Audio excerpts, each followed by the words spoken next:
Perasaan ingin tahu membuatkan Li Wen mengintai dari celah tingkap.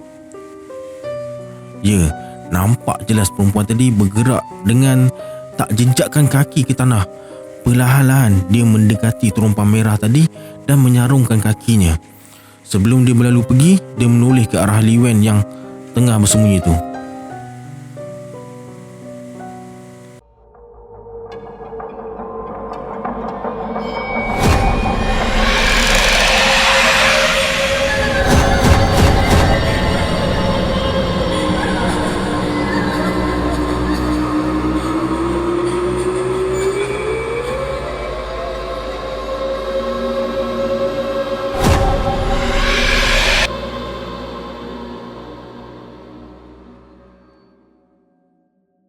A'udzubillahiminasyaitonirrajim. Bismillahirrahmanirrahim.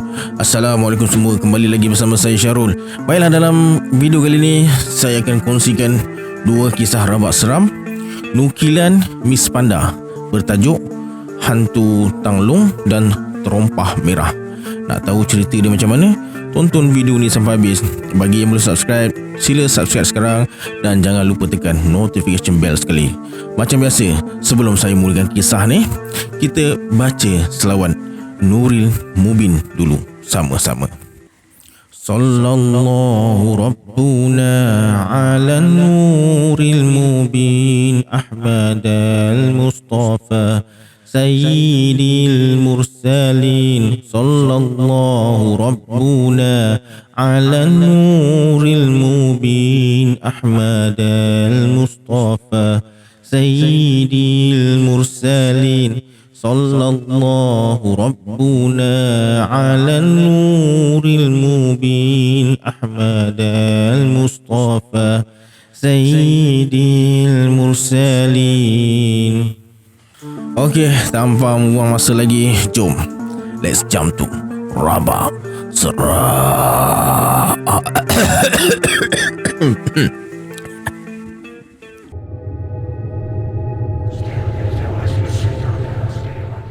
Okey, pengalaman seram ni terjadi masa puteri baru tingkatan 1. Ramai yang tahu kan, Pesta Tanglong adalah budaya masyarakat Cina dari zaman dulu lagi. Ia diraikan pada hari ke-15 pada satu bulan yang istimewa. Setiap tahun mereka akan meraihkan bulan tersebut. Pada hari ke-15 tu dikatakan mereka akan menyaksikan bulan penuh, terang dan cantik menghiasi langit.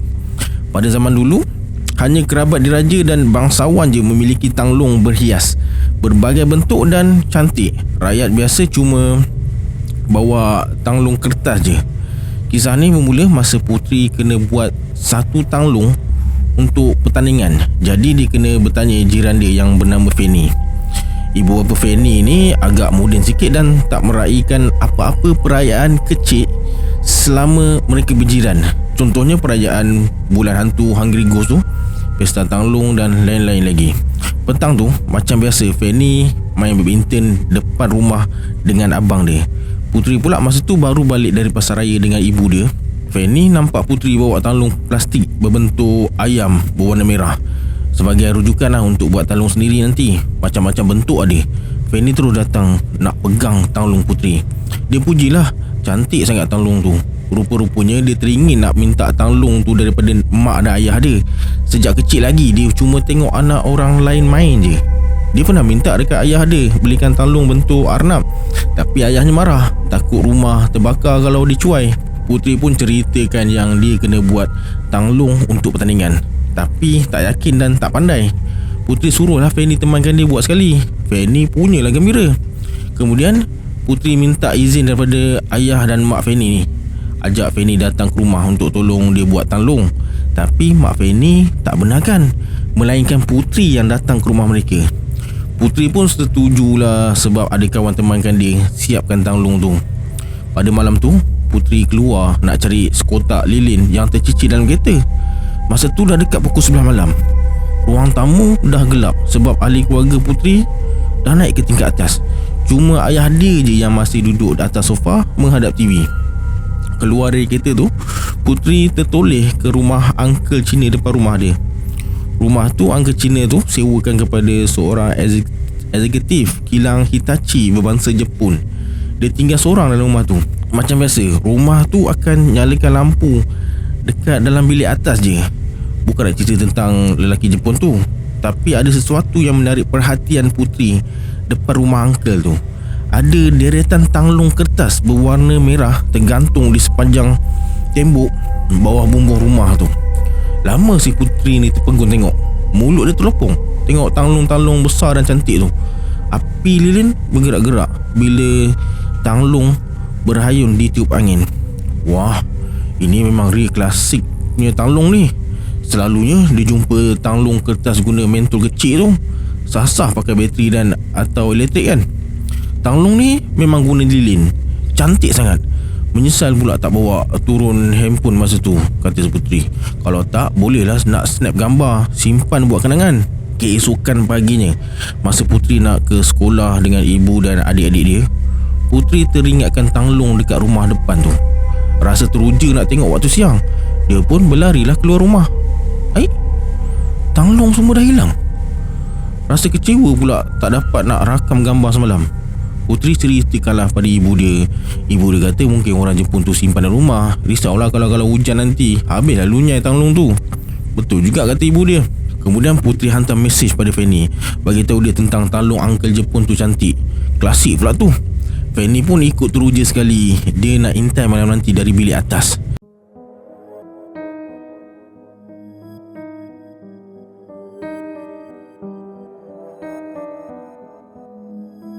Balik mengaji malam tu, adik Putri yang muda 2 tahun dari dia tiba-tiba suruh mereka jalan laju sikit.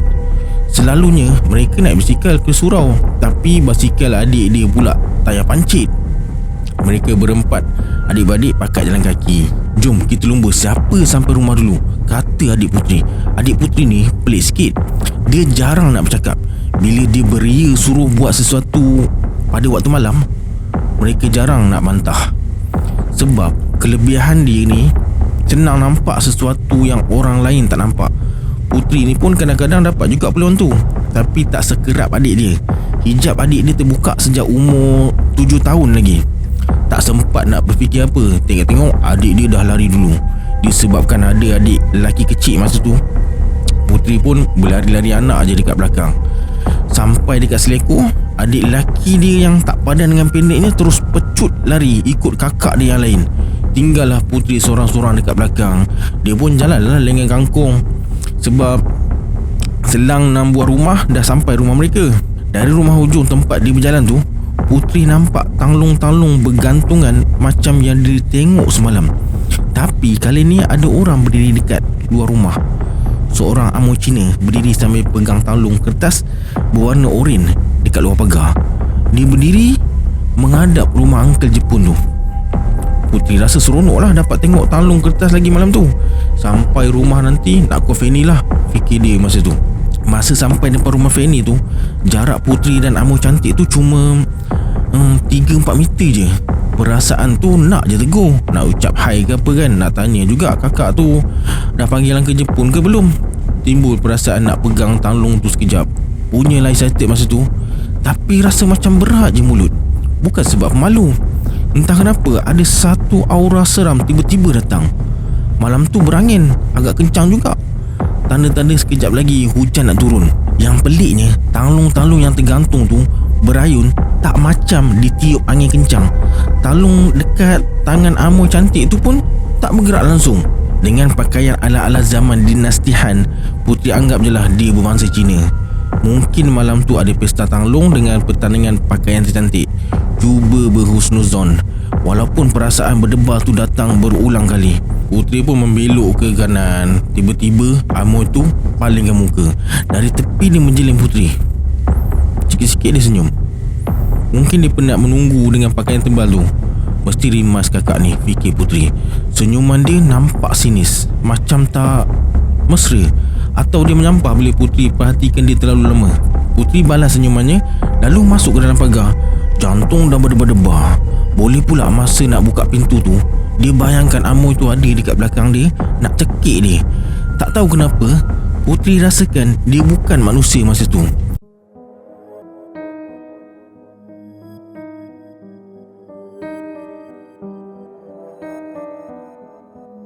Lepas bagi salam, Puteri pun masuk. Kemudian dia intai dari sliding door, nak tahu Amoy tu dah terbang ke ada lagi. Lega rasa Amoy tu ada lagi. Lampu bilik Uncle Jepun tu terpadam. Puteri tunggu sekejap. Kemudian lampu ruang tamu pula dipasang. Betul lah, Amoy tu tunggu Uncle Jepun tu. Puteri mengurut dada tanda lega. Manusia rupanya ingatkan tu. Disebabkan hati dia dah tenang, Puteri pun lupakanlah tentang Amoy cantik bawa tanglung tu. Terdengar bunyi kereta Uncle Jepun tu tinggal ke rumahnya. Mungkin mereka dah nak ke pesta tanglung kot. Lepas siap buat homework malam tu, Puteri ambil handphone dan cuba berchatting dengan Fanny. Rupa-rupanya Fanny dah hantar mesej sejam yang lepas. Puteri terus bawa handphone dia berlari naik ke bilik utama. Sebab ibu, ayah dan adik-adik dia ada dekat ruang tamu melayan cerita National Geographic.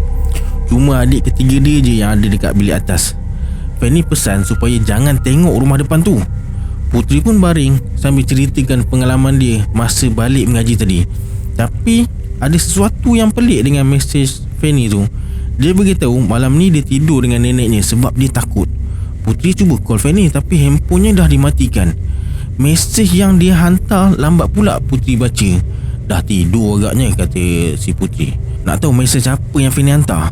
Dia kata, jangan tengok rumah Uncle Jepun tu, ada hantu. I demam lah, malam ni tidur bilik nenek, takut tidur seorang. Ingat I pesan apa, you jangan tengok luar, nanti you demam. Puteri balas mesej tu dan beritahu Fanny perempuan depan rumah Uncle Jepun tu bukan hantu. Tapi belum sempat nak hantar mesej tu, Puteri nampak dekat luar tingkap ada cahaya berkelip-kelip warna merah kekuningan. Disebabkan tingkap bilik dia ditutupi langsir, jadi Puteri anggap tu cahaya lampu brek kereta jiran lah. Sambil berbaring tu, Puteri tersenyum-senyum fikirkan Fanny yang mungkin demam akibat terkejut nampak hantu tanglung, padahal tu adalah manusia.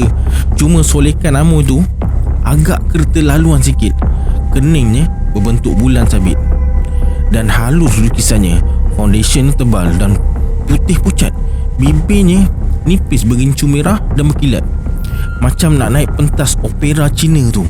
Puteri terus hantar mesej pada Fanny dan ceritakan apa yang mereka berdua nampak tu adalah manusia berpakaian kuno dan bersolek tebal je. Sempat juga Puteri ketahukan Fanny sebab penakut.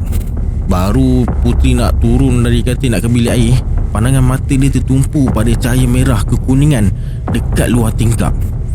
Perasaan ingin tahu tu mematikan langkahnya untuk ke bilik air. Kali ni cahaya tu bergerak dari arah kanan ke kiri pula. Alamak, lampu kereta ke apa ni? Puteri berlari ke tingkap, langsir diselak ke kanan sebab cahaya tu dekat sebelah kiri. Selak punya selak, Allahu Akbar. Tanglung melayang dari kiri ke kanan. Terbeliak biji mata di masa tu. Sebiji macam bentuk tanglung Amoy cantik pegang tadi. Tak sempat nak jerit, Puteri terus berlari ke bilik adik dia yang hijab terbuka tu. Tak jauh pun berlari tapi nafas macam baru lepas kena kejar anjing. Puteri cuba bisik ke telinga adik dia tu, tapi belum sempat Puteri bisik, dia dah tanya Puteri, nampak hantu tanglung macam mana kau tahu? Kan dia ikut kita balik mengaji tadi. Apa? Boy lari tadi, dia pun ikut lari juga. Puteri terdiam lama sambil peluk lengan adik dia. Padahal adik dia baru darjah 5, tapi mungkin disebabkan dia dah selalu nampak makhluk-makhluk halus sejak darjah 1. Jadi dia macam dah tak pelik lah benda-benda tu semua. Malam tu Puteri tidur dekat bilik adik dia. Gangguan tu bukan habis dekat bilik ayah dia je. Lepas Puteri pergi ke bilik adik dia, cahaya tu pula beralih ke luar tingkap bilik adik dia pula. Seram tu tak tahu nak gambarkan macam mana. Meremang bulu tengkuk. Terasa macam dia nak masuk je dalam bilik tunjuk tanglung dia tu. Malam tu Puteri baca surah Al-Fatihah sampai terlelap. Puteri rasa benda tu nak tunjukkan diri dan tanglung dia tu. Sebab keinginan Puteri terlalu kuat nak tahu lebih jelas tentang tanglung dan kisah dari zaman dulu. Keesokan paginya Puteri demam. Kebetulan jumpa Fanny dengan ayah dia dekat klinik. Mereka cuma berbalas senyuman, saling faham apa yang mereka lalui bersama. Tanglung pun tak jadi nak buat. Cukuplah malam tu dah kena ganggu. Kalau teruskan buat, tak tahulah benda tu nak kacau macam mana lagi. Taubat dah dia.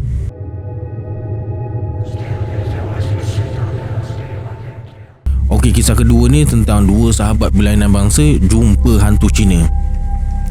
Li Wen ni anak Cina yang membesar dengan anak-anak berbangsa Melayu di sebuah perkampungan nelayan di pantai timur. Kerja ayah dia sebagai peraih buah kelapa. Hidup aman damai dengan orang kampung yang berlainan agama dan bangsa. Pengalaman seram ni berlaku masa Li Wen umur 13 tahun. Waktu tu jiran paling rapat dengan keluarga mereka adalah keluarga Akilah. Ayahnya nelayan dan ibunya guru tadika.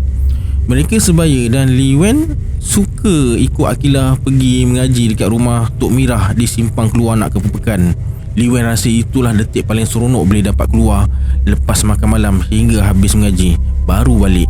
Li Wen, awak dengar tak Tok Mirah pesan jangan main jauh-jauh tempat orang jumpa mayat perempuan siam hari tu? Dengar ke tak? Kata Akilah. Akilah kayu basikal berwarna pink merapati basikal Li Wen.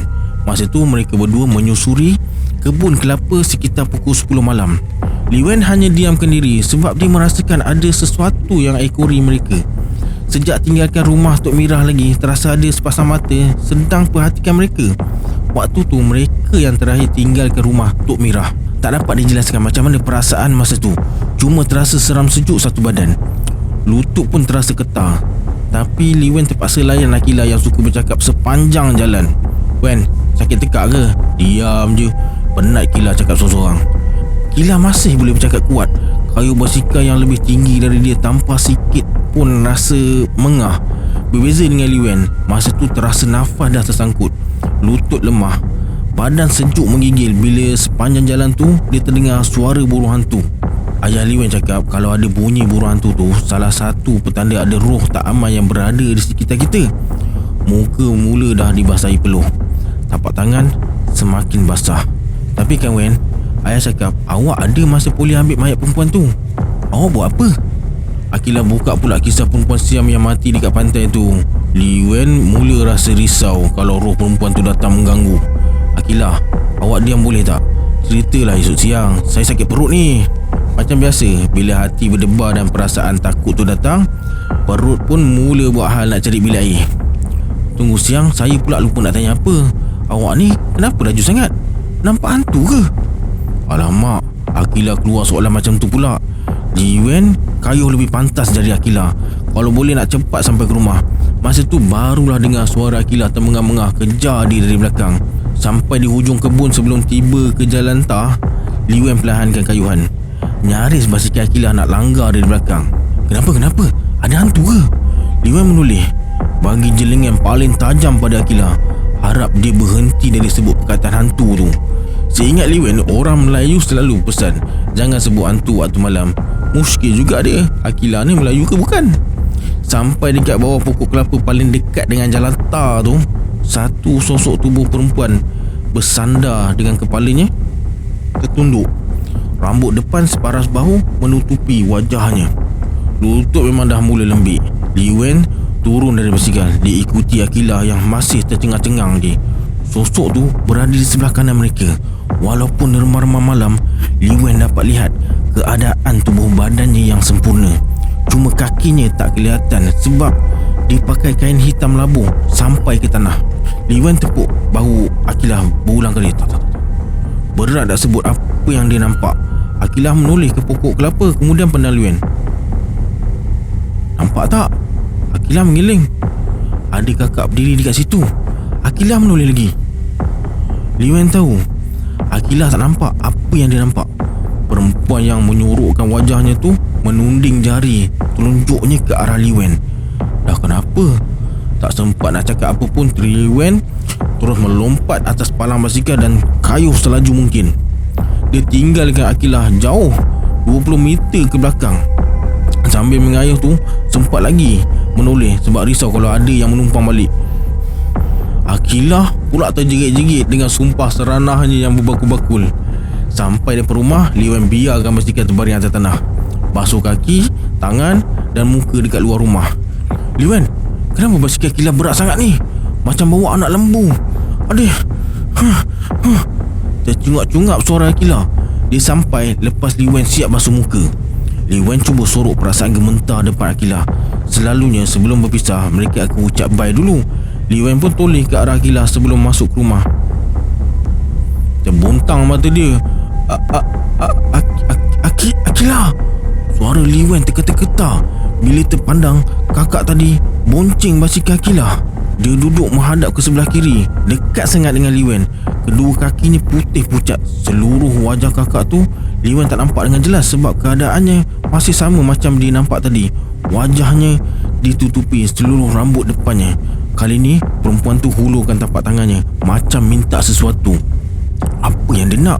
Li Wen menjeling ke arah Akilah dan bagi isyarat suruh dia toleh ke belakang. Kali ni Akilah dapat tengok rupa bentuk kakak dekat belakang basikalnya. Apa lagi? Saya kira sampai 3. Kita lari. 1, 2, 3. Lari Akilah! Mereka lari bertempiaran masuk ke dalam rumah masing-masing. Tak sanggup menoleh ke belakang lagi. Sayup-sayup terdengar nama Li Wen diseru dengan suara yang halus. "Maaflah, saya takut ni kak," kata Li Wen. Tak sempat nak cakap apa pun pada ayah dan ibu dia, Li Wen terus lari masuk ke dalam bilik.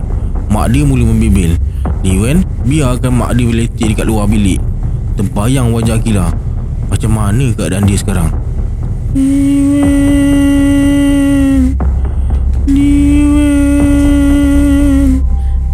Wen. Suara halus tu berada di luar rumah. Dinding papan mula diketuk dari luar. Suara perempuan tu bercakap seorang diri. Apa yang dia cakap memang Li Wen tak faham langsung. "Jangan kacau saya tak kacau awak pun. Pergilah sana," kata Li Wen. Li Wen ambil bantal dan tekuk kedua belah telinga dia. Sebab masa tu bunyi kuku mencakar dinding memang menyeramkan. Dia cuba pejamkan mata dan abaikan bunyi cakaran dan bisikan di balik dinding tu. Nama Li Wen diseru berulang kali. Li Wen, Li Wen, Li Wen. Kali ni nada suaranya sedikit garang, macam tengah marah Li Wen yang dalam ketakutan. Kemudian Li Wen turun dari katil, cuba menjauhkan diri dari dinding tempat makhluk tu berdiri. Sebab suara tu jelas sangat dekat situ. Nasib Li Wen malam tu memang malang. Dia terpijak sesuatu dekat tepi katil sampai jatuh tergolek atas lantai. Dalam menahan sakit tu, Li Wen terpegang sesuatu yang keras bawah katil. Terompah merah. Ini rupanya yang dipijak tadi. Sebelah lagi tersorok elok bawah katil. Li Wen mula teringat sesuatu.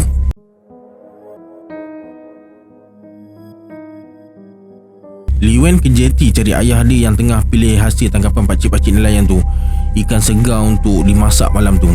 Seronok tengok ayah dia pilih ikan jenaha untuk makan malam mereka bertiga. Masa balik naik motor dengan ayah dia tu, mereka terkejut tengok ramai orang dengan kereta dan truk polis dekat bawah pokok kelapa berdekatan jeti. Ayah Li Wen berhentikan motornya jauh dari orang ramai.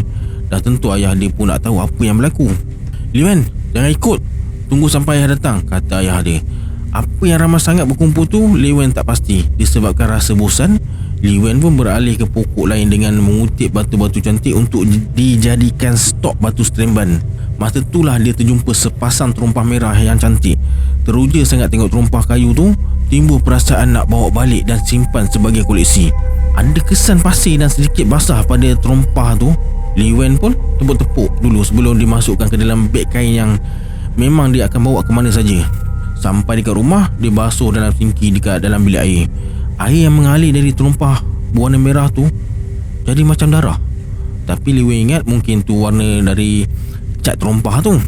Sejak hari tu, terompah merah tu jadi kesayangan dia. Sebelum tidur, Li Wen akan pakai terompah tu depan cermin, berjalan macam model dalam TV tu. Sesekali dia akan peluk terompah tu waktu tidur.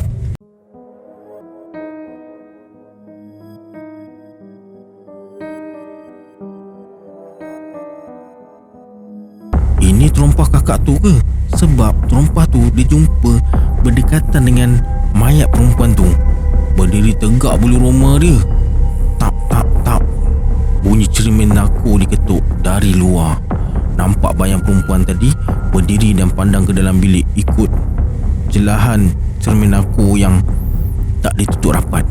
Masa tu tak fikir apa lagi. Li Wen terus capai kedua terompah merah tu, merangkak perlahan menuju ke pintu. Nak jerit panggil mak dan ayah dia pun tak berdaya masa tu. Keluar dari bilik, Li Wen terus buka pintu depan. Ayah dia tercengang tengok Liwen berlari sambil peluk sepasang terompah. Sampai dekat luar, dia letakkan terompah merah tu depan pintu. Tak berani tunggu lama. Dalam hati dia cuma ulang-ulang minta maaf sebab sedar kesalahan dia terambil hak orang mati. Terus Liwen pusingkan badan masuk ke dalam rumah semula. "Kenapa kamu ni, Liwen? Macam orang jumpa hantu je," tegur ayah dia. Tapi Liwen tak hiraukan teguran ayah dia tu. Perasaan dia ingin tahu membuatkan Liwen mengintai dari celah tingkap. Ya, nampak jelas perempuan tadi bergerak dengan tak jejakkan kaki ke tanah. Perlahan-lahan dia mendekati terompah merah tadi dan menyarungkan kakinya. Sebelum dia berlalu pergi, dia menoleh ke arah Liwen yang tengah bersembunyi itu. Tangannya yang pucat melambai ke arah Liwen. Wajahnya cantik walaupun sepucat tangannya. "Maafkan saya, kakak. Bye," Liwen berbisik. Sejak tu, Liwen tak berani lagi bawa balik barang sembarangan yang tak pasti dari mana asal usulnya. Risau kalau tuan empunya dah mati. Akilah pula demam seminggu. Cuma mereka berdua je yang tahu apa yang mereka alami malam tu. Patutlah basikal Akilah berat macam bawa anak lembu. Rupa-rupanya Akilah bawa hantu.